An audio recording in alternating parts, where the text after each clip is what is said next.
c'est un tournant choquant dans le monde du football et du divertissement. Le club de Valence a décidé de porter plainte contre Netflix ainsi que Conspiração Film suite à la diffusion d'un documentaire intitulé Bella Vini.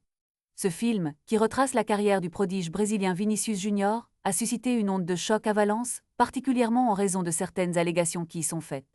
Selon le documentaire, des supporters du Valence CF auraient scandé des insultes racistes à l'encontre de Vinícius lors d'un match au stade de Mestalla. Cette accusation a mis le feu aux poudres, le club dénonçant une manipulation des images qui nuit à son image et à celle de ses supporters. Dans un message percutant sur le réseau social X, le club a exigé une rectification immédiate des producteurs du documentaire, affirmant que les faits relatés ne correspondent pas à la réalité.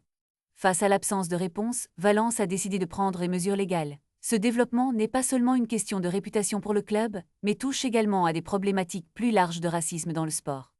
Le syndicat majoritaire de la police nationale espagnole a également pris position, rejetant fermement les insinuations racistes présentes dans le film, qui mettent en question le professionnalisme des forces de l'ordre.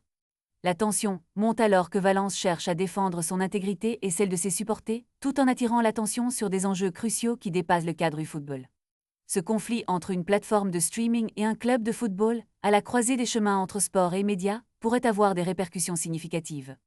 Comment va réagir Netflix face à cette accusation sérieuse? Et quelles seront les conséquences pour le club espagnol dans ce climat déjà tendu autour du racisme dans le sport? La bataille juridique ne fait que commencer et elle promet d'être aussi intense que captivante. Restez connectés pour suivre l'évolution de cette affaire brûlante, qui remet en question non seulement les actions des supporters, mais aussi la responsabilité des médias dans la représentation des événements sportifs. La vérité doit prévaloir, et Valence CF semble déterminé à faire entendre sa voix dans cette lutte pour la justice et le respect.